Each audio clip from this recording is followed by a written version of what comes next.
Hi everybody, it's Mrs Marburger coming to you with chapter 3 of Pax.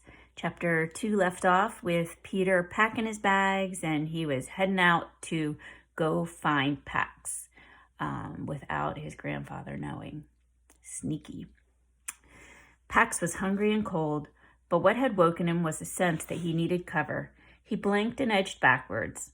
What felt like the comforting bars of his pen gave way to brittle snaps. He turned to find the stand of dried milkweed stalks he had wedged himself against a few hours before. He barked for Peter and remembered his boy was gone. Pax wasn't used to being alone. He had been born into a squirming litter of 4, but his father had disappeared before the kits had even learned his scent, and soon after that his mother had failed to come home one morning. One by one his brothers and his sisters died, leaving only the heartbeat of his in the cold den until the boy Peter had lifted him out. Since that time, whenever his boy was gone, Pax would pace his pen until Peter returned, and at night he always whined to come inside where he could listen to his humans breathing. Pax loved his boy, but more than that, he felt responsible for Peter, for protecting him, and when he couldn't perform his role, he suffered. Pax shook the night's rain off of his back and headed for the road without even stretching his stiff muscles, straining for his boy's scent. He couldn't find it. The night's winds had swept the ground clean of any trace. But among the hundreds of odors rising in the early morning breeze, he found something that reminded him of his boy, acorns. Peter had often scooped up handfuls and sprinkled them over Pax's back, laughing to see him shake them off, and then crack at them to get the meat. The familiar scent seemed a promise to him now, and he trotted towards it. The acorns were scattered around the base of a lightning-struck oak a few full bounds north of where he had last seen his boy. He crunched at a few of them, but he only found shriveled, moldy nubs inside. So he settled himself on the fallen trunk, ears trained for any sound on the road.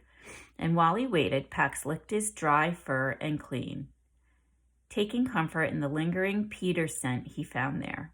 Then he turned his attention to his forepaws, painstakingly cleaning the many cuts that were in his pads. Whenever he was anxious, Pax dug at the floor of his pen. He always shredded his paws on the rough concrete, buried beneath, but he could not control the urge, and in the week before, he had dug nearly every day. When his paws were clean, he curled them up under his chest to wait. The morning air pulsed with noises of spring. The long night before, they had alarmed Pax.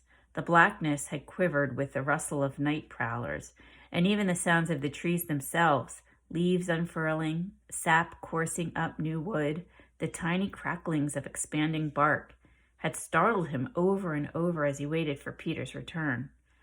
Finally, as dawn had begun to sliver the sky, he had fallen into a deep, shivering sleep. Now, though, the same sounds called to him. 100 times his sensitive ears pricked and almost sprang up to investigate. But each time he remembered his boy and stilled himself.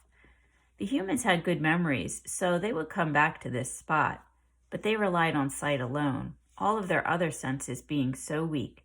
So if they did not see him when they returned, they might leave again. Pax would stay beside the road and ignore all temptations, including the strong urge he felt to head south, the direction his instinct told him would lead him back to his home. He would stay at this spot until his boy came for him. Above him, a vulture cruised the thermals. A lazy hunter, it was searching for the lifeless shape of carrion. And when it found the red-furred form of the fox, motionless but giving off no odor of decay, it circled lower to investigate. Pax registered an instinctive alarm at the cool flicker of a V-shaped shadow. He jumped from the trunk and scratched at the dirt beneath. The ground seemed to answer with a distinct rumble like a growling heart. Pax stretched high, and the danger from above was forgotten. The last time he had seen his boy, there had been vibrations like this along this very road. So he tore over the gravel shoulder to the exact spot where his humans had left him. The vibrations grew to a roar, and Pax rose up on his haunches to be seen. But the source was not his boy's car. It was not a car at all. As it loomed up, it seemed to the fox as if to be as large as the house that the humans had lived in. The truck was green, but not the growing green of trees all around him. It was a dull olive, a color of death, or a color that death might wear when it claimed those trees.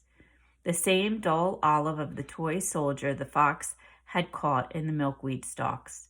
It stank of diesel and the same charred metal scent that had clung to his boy's father's new clothing.